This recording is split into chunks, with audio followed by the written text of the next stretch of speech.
I never imagined the boy I poured my whole life into would one day look me in the eye and decide I deserved to die. In my first life, everything ended with glass and air. Jason's fingers pried my hands off the edge of the rooftop railing. There was a moment of weightlessness, of streetlights spinning into streaks, and one last thought before impact. If I could do this again, I'd let you go long before you let go of me. Then everything went black. When I opened my eyes again, I was standing in the dark hallway of our tiny house in Ohio, one hand on Jason's locked bedroom door, the other clutching the doorknob so hard my knuckles were white. My brown skin looked washed out under the weak bulb, tight curls flattened from sleep, every inch of me unmistakably black and exhausted.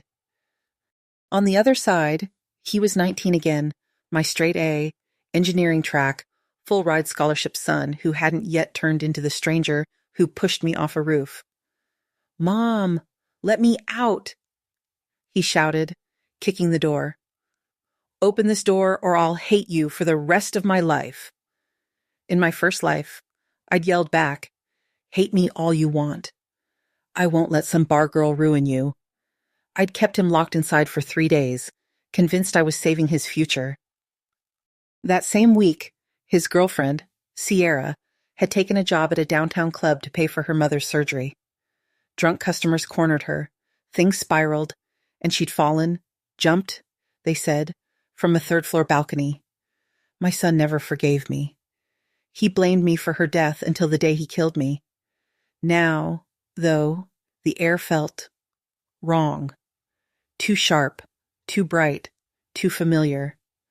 The alarm clock on the hall table blinked. November 12th, 2010, 10:43 p.m. The exact night I'd locked him in. I stared at the red digits, my heart pounding. I died. I remember the roof, the fall, his face. So why am I here? Jason kicked the door again. "I swear to God, Mom, if you don't let me out, I'll never call you Mom again." In my first life, I'd scream back that I'd rather he hate me than throw his life away. This time, my hand moved on its own. I unlocked the door. Jason yanked it open so fast I had to step back. He was still baby-faced here, his jaw not yet hardened by bitterness, his eyes still bright with that arrogant, wounded spark only 19-year-old boys have. His curls were a wild halo, and his warm brown skin looked almost golden in the hallway light. My boy, my blood, before the world hardened him. He froze. You opened it?" I swallowed, my throat dry. "You're awake. Go." He blinked, thrown off by the answer he hadn't expected. "Don't try to control me again." "I won't." He stared at me like I'd grown a second head. "I'm going to Sierra. I'm dropping out. I'm not asking." In my first life, I'd grabbed his arm so hard I left bruises. I'd called Sierra trash. I'd said words neither of us could ever take back. This time, I moved aside. "Do whatever you want, Jason." Suspicion flickered across his face. "You're not going to chase me to the club? Call the cops? Lecture me about future versus women or whatever?" I shook my head. "You're an adult. Make your own choices." He scoffed. "Right. Suddenly you're all free will." He shoved past me and stomped down the hallway. The front door slammed. The house shook. I stood alone in the dark, the echo of his footsteps fading into November wind. This time, I had decided, I will not chase him. I will not bleed myself dry to save him. Let him live the life he wants, whatever that costs him. But Sierra? If God or fate or whatever gave me this second chance, I am not letting that girl die again. The next morning, I went to work at the diner like nothing had happened. The regulars came in, truckers, teachers, guys from the auto shop. They complained about gas prices, elections, and the weather. The grill hissed. Coffee pots never stayed full. My feet ached before noon. But inside, I was counting hours. In my first life, Sierra had fallen 3 nights after that fight. 3 days. That was all I had. I'd only met her twice back then. She'd been all smudged eyeliner and cheap perfume, the kind of girl I'd spent my whole life warning my son about, raised rough, working nights, saying I'm fine with a smile that never reached her eyes. Breaking point came when her mother needed emergency surgery and the hospital wanted a $40,000 deposit. In my first life, Sierra had come to Jason had come to me, and I had said, I am not selling the house your father and I bled for, so you can play hero for some girl you've known for 3 months. He'd called me heartless. She'd taken the job at the club. The rest I remembered from police reports and whispers. This time, I wasn't going to throw money I didn't have at a girl I didn't trust. I wasn't a saint, but I also wasn't going to pretend I didn't know what was coming. So I waited. The knock came just after midnight on the second night. I opened the door and found Jason on the porch, soaked from freezing rain, Sierra standing behind him in a thin hoodie, her hair damp and sticking to her neck. She was shivering, rain streaking down her deep brown skin, her braids plastered to her cheeks. Mrs. Moore, she said softly, I'm sorry to bother you. In my first life, hearing her call me that had made my skin crawl. All I'd seen was red lipstick and a trap. This time, I saw the dark circles under her eyes, the way her hands shook, the way she kept glancing at Jason like she needed him to stay standing. Mom, Jason said, his voice teetering between anger and desperation. Her mom. I know, I cut in. Come inside. They stared at me in surprise. I made coffee, sat them at the kitchen table. I didn't shout. I didn't throw around words like trash or ruin. I just asked Sierra to tell me the numbers. She did. Insurance coverage, the amount due, the deadline. 40,000, I repeated quietly. In both lives, that number sat in my stomach like a stone. Mrs. Moore, Sierra whispered, voice cracking, I know you don't like me. You don't have a reason to help me. But I don't have anyone else to ask. Jason's hands curled into fists. If you won't help, say it. But don't lecture us again about, I can't give you 40,000, I said. His chair scraped back. I knew it. Sit down, Jason. The calm in my voice startled even me. I can't give you 40. I don't have it. The house is barely worth 100 on a good day, and I still owe on it. I've got maybe 10,000 total if I sell my car and drain every last dollar of my savings. Sierra's eyes brimmed. 10 would get her in the OR. The rest we could try to. I shook my head. I'm not offering you 10. Jason slammed his hand on the table. Then what are we doing here? I'm offering you nothing, I said, and watched his face go hard. Because I'm not your ATM. I worked my whole life to keep a roof over your head. I'm not going to gamble our home on a surgery I can't control. His eyes flashed hatred I knew too well. Of course. Your precious house. But, I added, turning to Sierra, I'm not going to let you walk into a club full of drunk men alone, either. If you're set on working there, you won't go alone. And not as some backroom toy for a manager to sell by the hour. Sierra swallowed. What does that mean?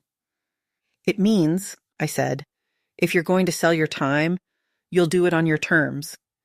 You'll work where there's security. And you, I looked at Jason, are going to get your ass a job, any job, and bring every dollar of your paycheck home. No more dropping out of college without a plan.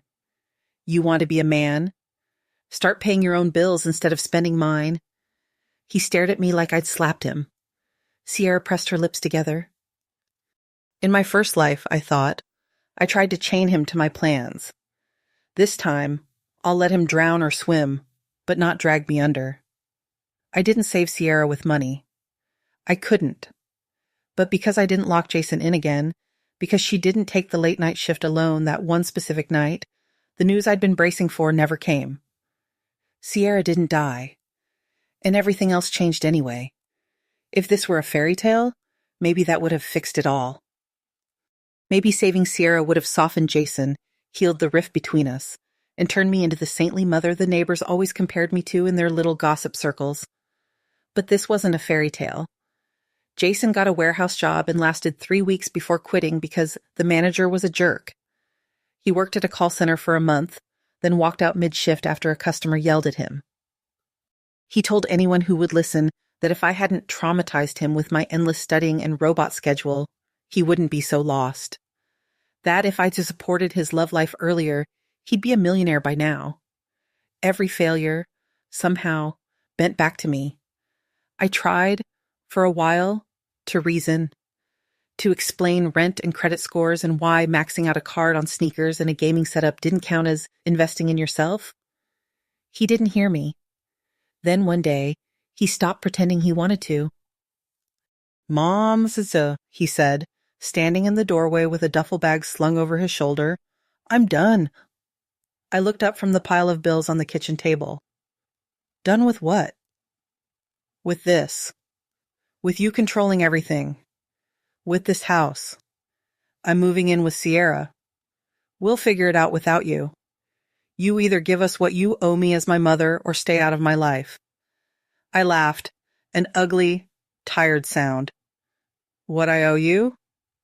You spent my whole life treating me like some project. Honor roll this.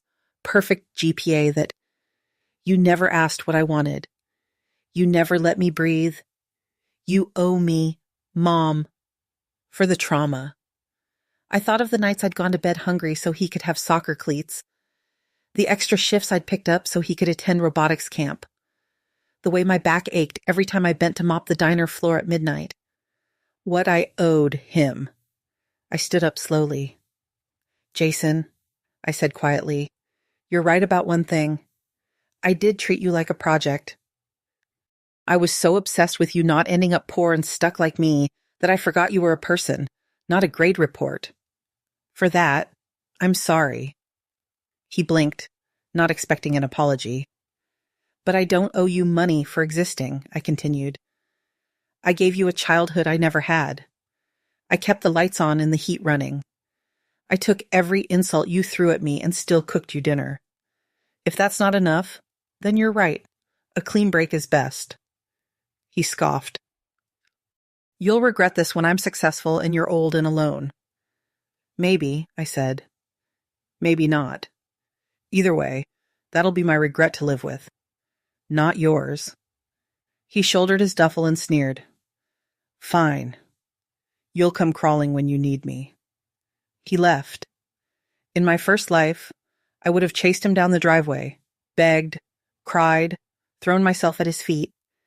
In this life, I closed the door, locked it, then slid down the wood and sobbed silently into my hands.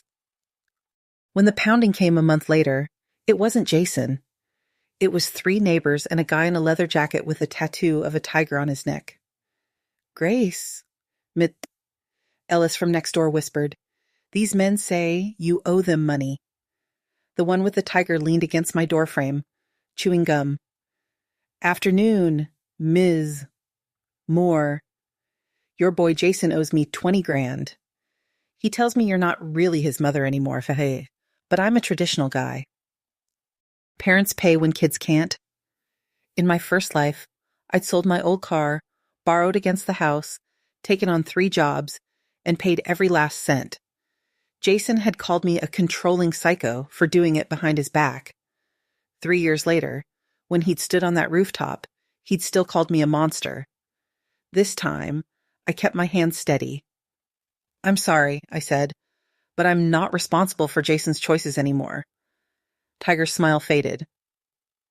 "You're saying you're okay with your son getting hurt?" The neighbor stared at me in horror. I felt my heart crack, but I kept my voice even. "I'm saying if Jason signs a contract with you, that's between you and him. I won't be blackmailed with my own child." "You cold lady," he murmured. "I've been called worse." He stared at me a long time, then spat his gum into the bushes. "You've got 2 weeks, Grace. If he doesn't pay, things get ugly. I hope he figures it out, I whispered. After they left, my niece Megan, who'd been living with relatives across town, showed up at my door with a backpack and 2 trash bags of clothes. Aunt Grace, she said, eyes wide with worry. I heard about Jason, about the debt. I heard they hurt him last night. I saw, in a flash, a different life, the one I'd already lived, where I'd let Jason's cruelty blind me to everyone else, where I'd ignored Megan's quiet, constant effort and watched her future crumble under part-time jobs and unpaid tuition. This time, I opened the door wide. Come in, Megan, I said. You're staying here now. Megan wasn't like Jason. Where Jason had always been the prodigy, the one teachers raved about and neighbors bragged to relatives about, Megan had been the extra kid at family gatherings, polite, invisible, useful. Her parents had passed when she was 12. For years, she'd bounced between relatives' couches, doing dishes and watching other people's children in exchange for a corner of a bed. In my first life, I'd told myself I was too busy keeping Jason on track to pay much attention to her. I'd only really noticed her when it was too late, when she'd failed to get into college, too exhausted from night shifts at a fast food joint to study. She'd said, "It's okay, Aunt Grace. Not everyone's meant for school," with a smile that broke my heart. Now, I watched her sit at my kitchen table after school, carefully annotating a physics textbook she'd borrowed from the library because our school didn't have enough to go around. Megan had our family's features: rich brown skin, sharp cheekbones, and coils she kept pulled back in a bun that was constantly coming loose. You understand that? I asked, staring at the equations. Her cheeks flushed. I think so. I found some videos online. I like figuring out how things work. Why haven't your teachers recommended you for the science club? I asked. She shrugged. There's a fee to go to competitions. I didn't want to bother anyone. In my first life, this girl had slipped through the cracks while I threw every dollar at a boy who would one day throw me off a roof. Not this time. Megan, I said, if you had the money and time you needed, what would you want to do? Her eyes flicked up, startled by the question. I'd want to build things. Chips, circuits, boards, the small stuff that makes the big stuff work. I saw there's a National Youth Tech competition in Chicago this summer. They offer scholarships. But you need an entry fee, a laptop, and... She trailed off, embarrassed. It's stupid. Forget I said anything. It's not stupid, I said firmly. It's a plan. I worked double shifts for months. Not for Jason's sneakers or for another standardized test prep course. For Megan's laptop. For her entry fee. For the bus ticket to Chicago and a cheap motel room for 2 nights. When the packet arrived confirming her spot in the National Youth Innovation Challenge, she held it like it might disappear. Aunt Grace, she whispered, are you sure about this? Jason, I said, made his choices. This is yours. She hugged me so tightly I could barely breathe. In my first life, I'd thrown myself into Jason's future, convinced that if he made it, all my sacrifices would be worth it. In this life, I made a different bet. I bet on the kid who washed her own dishes without being asked, on the girl who stayed after school to help the janitor move chairs and then went home to study in a room that wasn't really hers. Chicago was bigger than anything Megan or I had ever seen. Steel and glass, endless traffic, people who didn't make eye contact. We checked into a motel that smelled faintly of cigarettes and lemon cleaner, then walked to the convention center that first morning.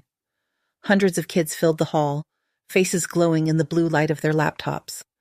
Some had teams behind them, teachers, coaches, parents in expensive suits who spoke casually about seed funding and prototype costs in numbers that made my head spin. Megan clutched her thrift store backpack a little tighter.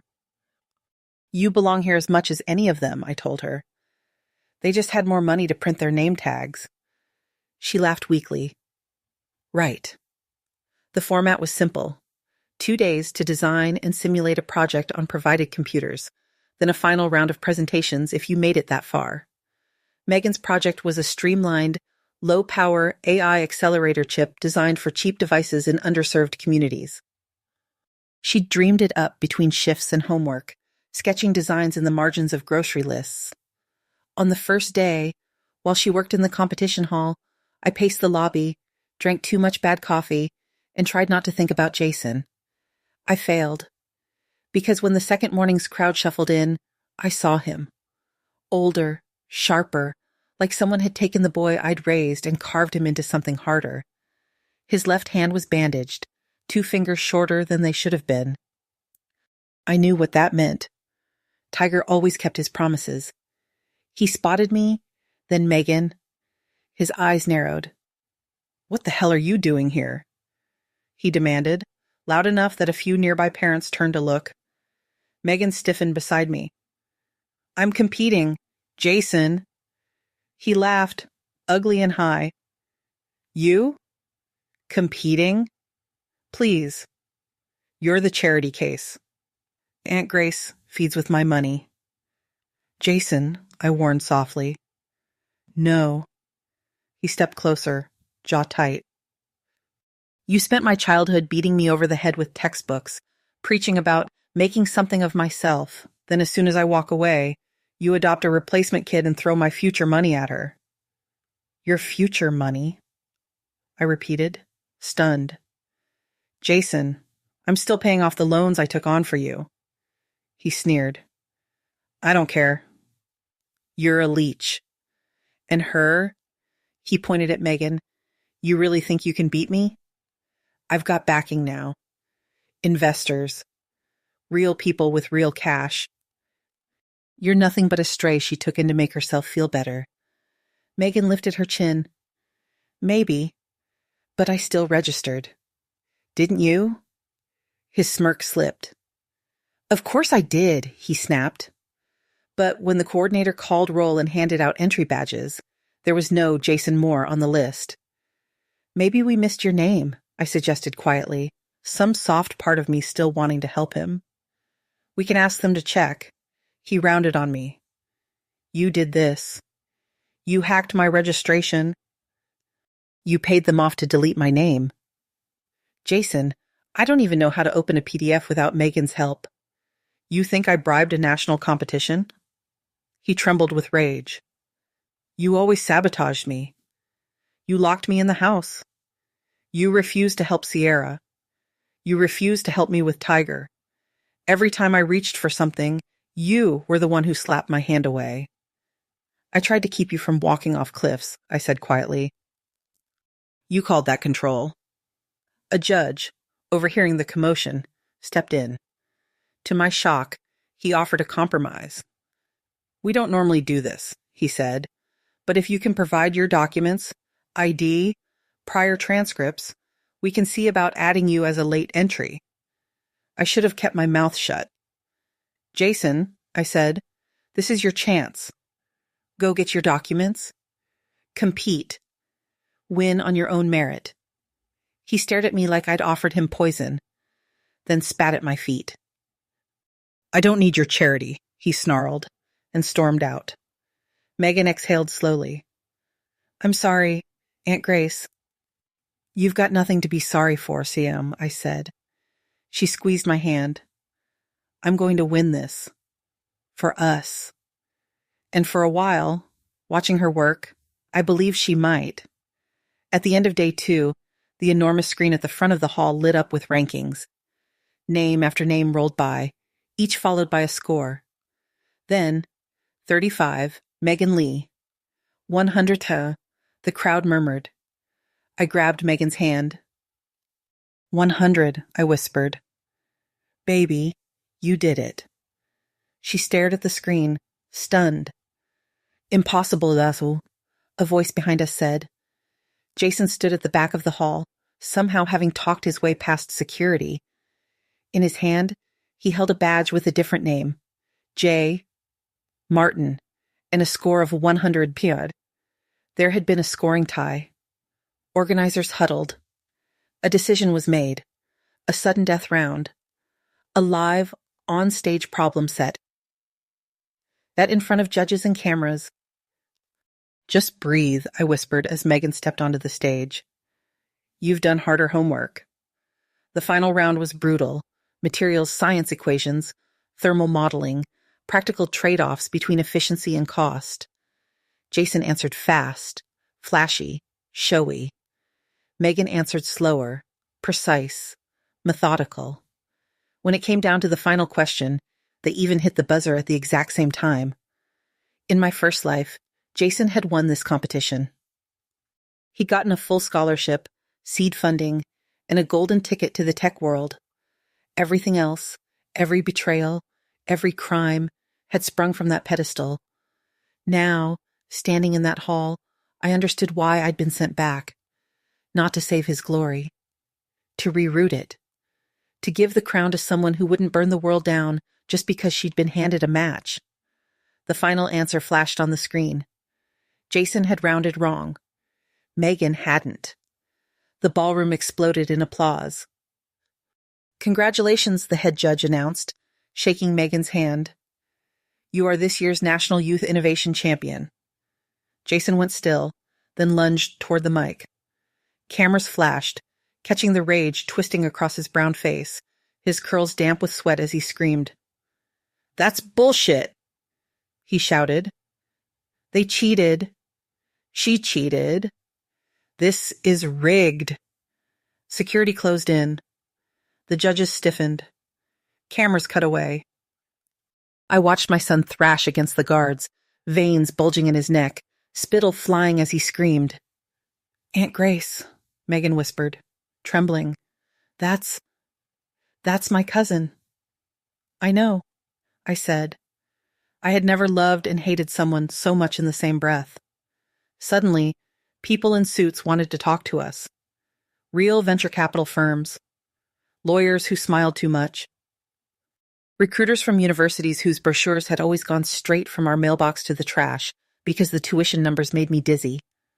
But the biggest offer came from a man named Daniel Brown, senior acquisition officer for a San Francisco tech giant called Horizon Microsystems.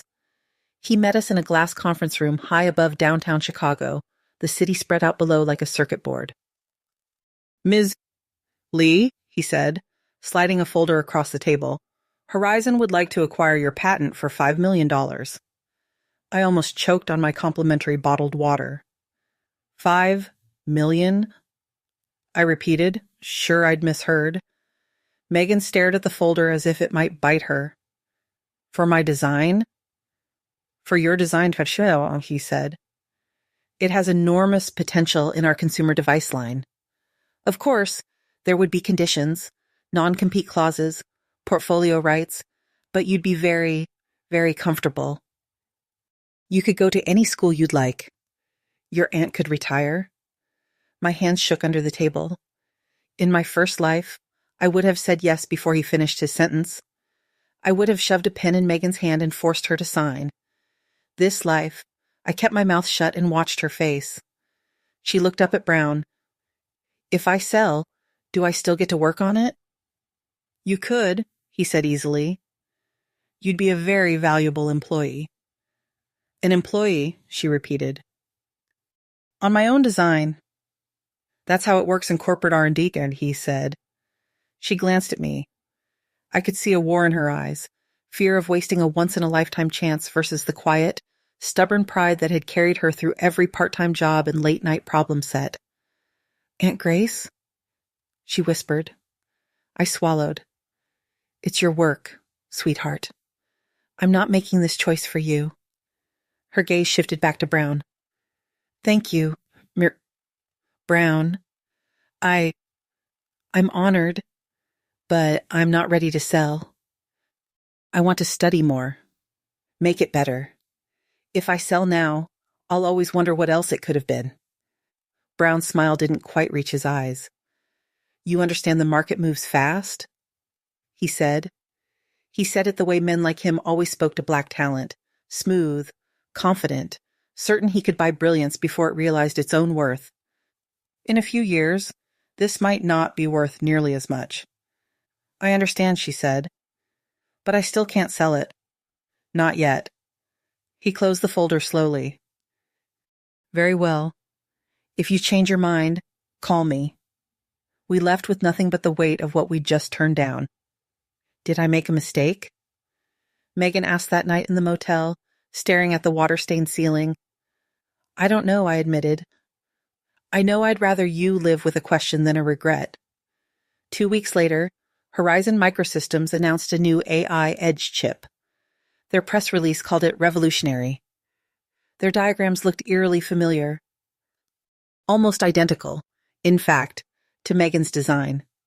And front and center at the launch, polished, grinning, wearing a tailored suit Horizon must have paid for, stood my son, Jason Moore, lead architect, Horizon Edge Initiative. We didn't sue right away. Who could afford lawyers? Instead, Megan did what she always did. She dug. She pulled up public patents, spec sheets, tear-down videos. She found forum posts from disgruntled junior engineers, whispered rumors about prototypes that came out of nowhere. I know this is mine, she said quietly one night, blue light from her laptop reflecting off her glasses. They changed some superficial stuff, but the core structure, the optimization paths, it's my architecture, Aunt Grace. I can see my own mistakes in it. How would they get your files? I asked. Her eyes hardened. Jason? She was right. We didn't know how, but we knew who. A local consumer tech show gave us our opening. Horizon was sponsoring a keynote event in Cleveland. Jason was slated to appear on stage. I didn't want to see him. Not like that. Not larger than life on a screen, not surrounded by applause he hadn't earned. But Megan set her jaw. I'm not running, she said. He stole my work. He can at least look me in the eye. We went. The expo center hummed with VR booths, 3D printers, drones zipping above the crowd. Horizon's demo area was all clean lines and white shirts, the kind of stage where people practice their smiles in the mirror before stepping on it. After the keynote, when Jason stepped off stage, we waited near the back hallway. He saw us and froze. Aunt Grace, he said, voice tight. Megan. Jason, I replied. Nice suit. He smirked. Funny how quickly people forget you were nothing until you met me. It's also funny, Megan said evenly, how your original chip design shares 90% of its architecture with something I submitted to the Innovation Challenge months before Horizon hired you. His jaw clenched. You can't prove that. Can't we? She asked, lifting a small voice recorder. Because Horizon should probably know that their star employee lifted his own cousin's design files and sold them as his own. Something shifted in his eyes then. Not guilt, exactly, but calculation. Let's talk somewhere more private, he suggested. We followed him, stupidly, in hindsight, to a storage corridor behind the expo floor. The lights buzzed. The air smelled of dust and concrete. He turned on us. You really think anyone is going to believe the charity case and the washed-up diner lady over Horizon Microsystems? He sneered. Especially when the patent office already cleared us. The patent office cleared you? I repeated. He smiled, sharp and wolfish. You're not the only ones who can record things. Horizon knows how to incentivize the right officials. The report you'd need to prove infringement has already been filed, and it says there's no overlap. So if you stand up and scream thief in public, you'll get sued for defamation and lose everything you have left. Megan's knuckles whitened around the recorder. You'd really do that? She whispered. You'd really let them steal my work and then crush me if I fought back? I'd really do whatever it takes to not end up like you two, he snarled. Broke. Bitter. Stuck in some dead-end town, pretending martyrdom is a personality. I'm not going back there. Ever. That's not where you came from, I said softly. You came from me. He flinched. Just for a heartbeat. Then the hallway door swung open, and 3 men in dark jackets stepped in. Not Horizon Security. Local cops. "Jason Moore?" the lead officer called. He stiffened. "What's this?" "Detectives from the IP Crimes Task Force," the man said, showing a badge. "We'd like a word about some irregularities in your source control logs and a very interesting deposition from one Daniel Brown." For the first time, true fear flickered across Jason's face. He whirled on me. "You did this." I shook my head slowly. "No, you did." They cuffed him, read him his rights, led him away as he shouted promises to make us pay and take everything. Megan sagged against the wall. "Aunt Grace," she whispered, "I thought getting justice would feel better." I rested my hand on her shoulder. "Justice rarely feels like a movie, Fipidas," I said. "It feels like standing in a cold hallway, watching your own child get arrested." "Do you regret it?" she asked. I thought of the rooftop in my first life, of the way his fingers had uncurled mine from the railing. "No," I said. "Not this time. Only legal things move slowly after that." Horizon cut Jason loose in a press release filled with words like regret and misconduct. The company cut a quiet settlement check to Megan in exchange for her not dragging them through a very public trial. It was enough to pay for college, for a small apartment, and for the old house's remaining mortgage. Jason, on the other hand, got indicted for IP theft, fraud, and later, when things came out about how he'd tried to strong-arm us in that warehouse, attempted extortion and kidnapping conspiracy. Tiger and his crew sang like canaries once they realized Horizon wouldn't be covering anyone's lawyers.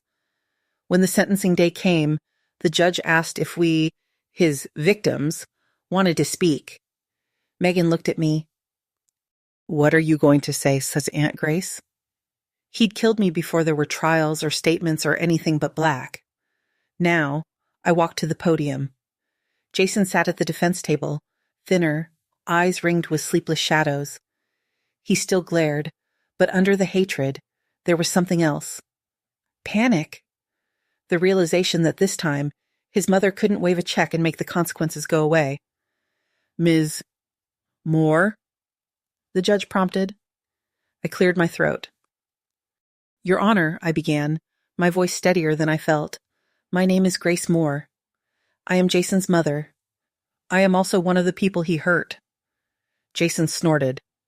I didn't look at him. "For 19 years, I continued, I poured everything I had into this boy.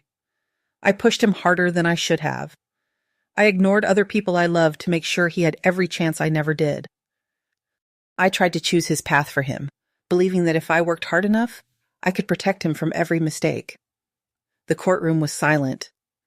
"I failed," I said simply. "Not because I didn't push hard enough, but because I never learned when to let go. In my stubbornness, I damaged him. I became the villain in his story.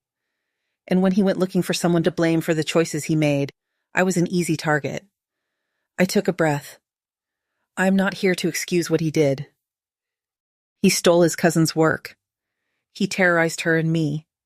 He partnered with violent men and thought family meant nothing more than an ATM and a punching bag. Those are his choices, and he needs to face the consequences." Jason's jaw clenched. "But," I said softly, "I'm also not here to ask for the harshest possible sentence. The law will do what the law does. Whether he spends 5 years in prison or 10 won't change what he already did to us, or what I did to him when I turned being a mother into being a drill sergeant." The judge watched me carefully. "So what are you asking for, Ms. Moore?" I looked at Jason then. Really looked. Saw the scared, furious 5-year-old who'd once fallen off his bike and refused to cry because boys don't cry. "Mom." "I'm asking, I said, that after he serves whatever time you decide, the state leaves him alone. And that he leaves us alone. I forgive him enough not to want him locked away forever. But I don't want him in my life. Not anymore." Megan's hand found mine on the rail. The judge nodded slowly. "Noted," In the end, Jason got 7 years. As we left the courtroom, an officer asked if we wanted to sign a formal victim forgiveness statement that might allow him to apply for early parole someday. Megan looked torn. Aunt Grace? I took the pen. I'll sign, I said. I will not carry this into the grave with me twice. But as I scribbled my name, I added one silent condition. Forgiveness in law is not the same as reconciliation in life. On paper, I'll release you. In my heart, I'm finally letting you go. Megan got into a good engineering school on the East Coast. We moved to a smaller place nearer her campus, selling the old house that had been both our prison and our shelter for 2 decades. She studied like someone making up for every year life had tried to steal from her. She interned at ethical startups, turned down offers from companies that made my skin crawl, and sent half her scholarship refunds home even when I told her to keep them. 4 years later, she graduated with honors and a job offer from a research lab in California, the kind that didn't need to steal teenagers' designs because they mentored them instead. I got a job managing a small local cafe near campus. The owner let me close early on nights. Megan had late labs, so I could leave a warm meal on her desk. Sometimes I caught myself waiting for Jason's name to appear in the news, parole hearings, appeals, dramatic courtroom speeches about oppressive mothers. It rarely did. The world had moved on from him, too. Then, one day, it didn't. 7 years after that Chicago hallway, a headline flashed across international news. American engineer Megan Lee accused of stealing chip tech abroad. My heart nearly stopped. The story was a mess.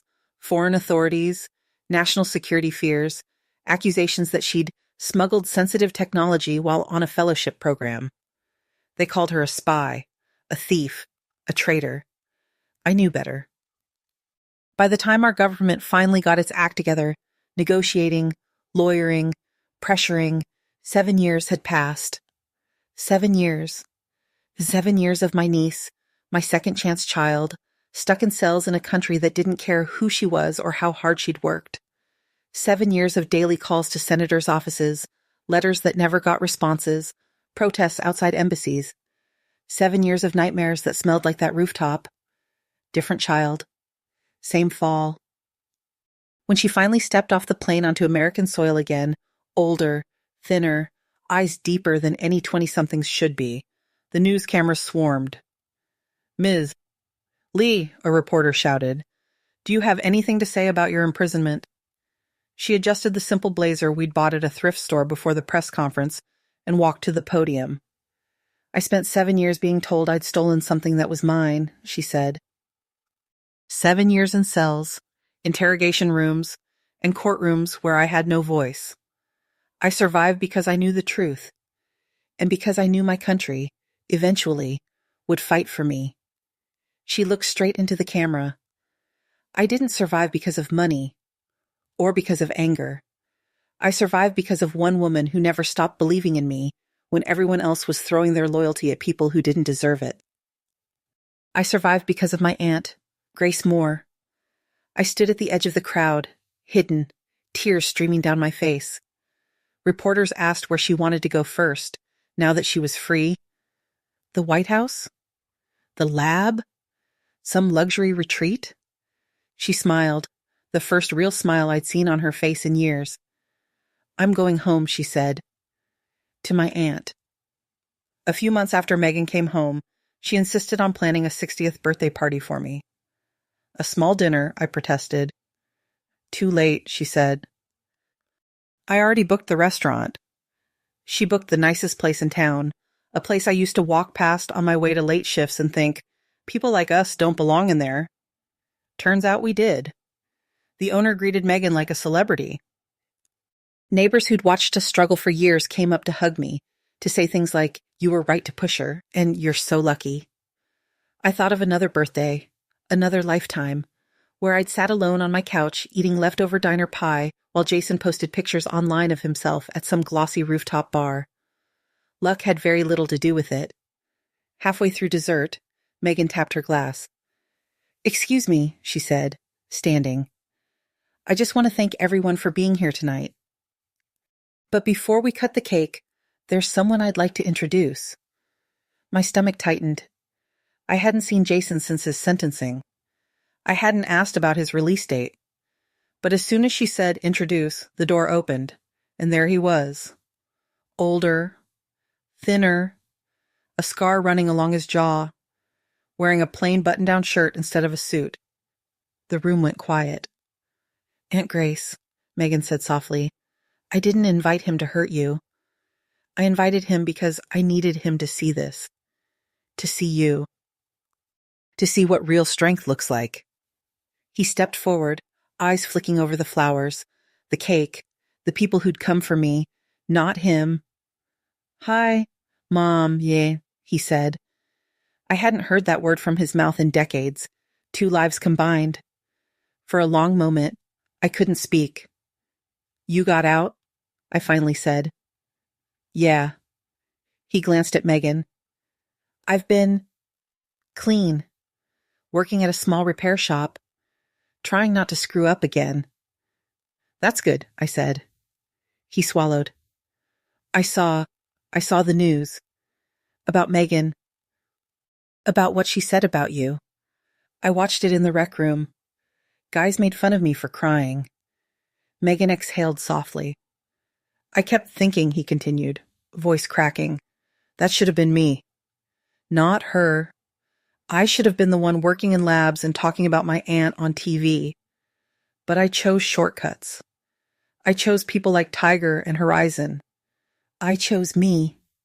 Always me." His eyes shone as he looked at me. "I blamed you for everything. For pushing me. For not giving me money. For Sierra's choices. For the way my life turned out. I spent so much time hating you, I never asked why you did what you did." The room disappeared. It was just us. "You were a bad mother sometimes," he said, painfully honest. "You were harsh. You didn't listen. You turned love into a test I could never quite pass." I flinched. "Fair. But you didn't deserve what I gave back," he whispered. "You didn't deserve the names I called you. The threats. The fear. You didn't deserve a son who could look at you and see a wallet instead of a person." His voice broke. "I don't expect you to forgive me. I don't expect you to let me into your life. I just needed to say it out loud. I'm sorry. For everything." Silence. In my first life, there had never been an apology. Just wind, glass, and darkness. In this life, I'd already forgiven him on paper, at that courtroom podium. But forgiveness is not a one-time form you fill out. It's 1,000 small decisions not to sharpen a grudge against yourself and others. I took a breath. "Jason," I said, "I believe you're sorry." He blinked. "But believing you're sorry and inviting you back into my life are 2 different things," I continued. "In my first life, I caught myself, then softened it. In the life I already lived with you, I killed myself slowly, trying to make you into something you didn't want to be. I won't do that again. You have your life. I have mine." Tears spilled down his cheeks. "So that's it?" "That's the boundary," I said. "You're free. I'm free. If, years from now, you're still walking the straight path, still taking responsibility, maybe paths cross again. Maybe not. But this," I gestured around the room, at Megan, at the cake, at the people who'd stood by us. "This belongs to the people who stayed when it hurt, not the ones who only show up when there's cake." Megan slipped her hand into mine. Jason nodded slowly. "I get it." He turned to go, then paused. "There's a kid," he said over his shoulder. "A boy. 10. His mom. She's not doing great. I've been helping out, picking him up from school, that kind of thing." I stiffened. "Your son?"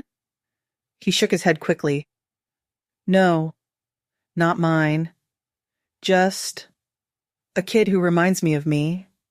angry at everything, ashamed of nothing. I don't know if I can help him, but I thought maybe I could screw up a little less this time. Be a better something. Not a father. Maybe a big brother. That's good, I said quietly. He nodded once and left. Megan squeezed my hand. You okay?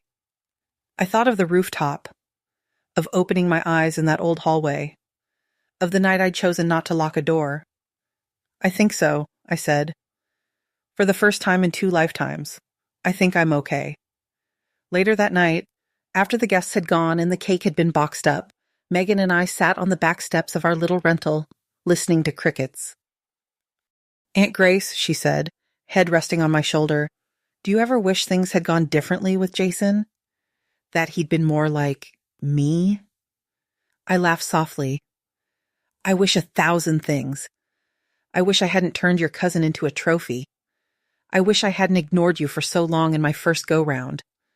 I wish I'd understood sooner that being a mother isn't about controlling outcomes. It's about showing up, over and over, for the people who keep choosing to walk beside you. She was quiet for a long moment. You know, she said finally, when I was locked up overseas, whenever it got really bad, I used to picture this porch. This exact porch, even though we didn't live here yet. I'd picture you sitting out here, drinking terrible coffee, telling me to stop overthinking and go study. I do make terrible coffee, I admitted. She smiled. You do. But you make a good home. The night air was warm. Somewhere in the distance, kids shouted and a dog barked. Ordinary sounds. Precious, because they were ordinary. I messed up a lot, I said quietly. With Jason, with you, with myself. Yeah, she said. You did. I blinked. Wow, no mercy. She laughed. But you learned. That's what matters. You learned to let go when letting go hurt more than holding on. You learned to pick up someone the world had decided wasn't worth investing in and bet your whole life on her. She nudged me. That's something. I thought of all the mothers in the stories I'd told myself. The perfect, patient saints. The cruel, cold monsters. I'd floated between those extremes in my own mind for years, never comfortable in either. Maybe I wasn't meant to be either. Maybe I was just meant to be human. You know what someone once told me? I asked. What? That God couldn't be everywhere, so he made mothers. Megan snorted. Whoever said that clearly never met you on a bad day. I chuckled. True enough. She leaned closer. But he must have done something right. Because for some reason, he gave me you. I wrapped my arm around her shoulders. If you asked me, on paper, how my story ends, I could write, a poor single mother in Ohio loses one child to greed, regains another through grit, and finally learns that love is not measured in grades, salaries, or even forgiveness, but in the quiet decision to keep showing up for the ones who haven't let go of your hand. It isn't neat. It isn't clean. It isn't even entirely happy. Jason is out there, somewhere, trying to be a better version of himself. Maybe he'll make it. Maybe he won't. Sierra disappeared long ago, last we heard working in some other city, trying to rewrite her own story. Tiger's probably leaning on some other desperate kid by now. Brown will land on his feet. Men like him always do. But Megan is in a lab somewhere, hair pulled up, hands steady, designing things that might one day change lives. Not for Horizon. Not for applause. For herself. For kids like her. For a country that nearly forgot her and then remembered just in time. And me? I'm here, on a back porch, in a small American town, watching the girl I chose to believe in chase stars I never even knew existed. I didn't get the son I thought I wanted. I got the second chance I didn't know I needed. And for the first time in a long, long time, when I think of the word mother, I don't taste blood or regret. I taste coffee, overbrewed and slightly bitter. I taste cake frosting from a 60th birthday party I never expected to live to see. I taste the future in a girl's laughter and the rough, calloused palm of my own hand, finally open, not to cling, not to push, but simply to hold.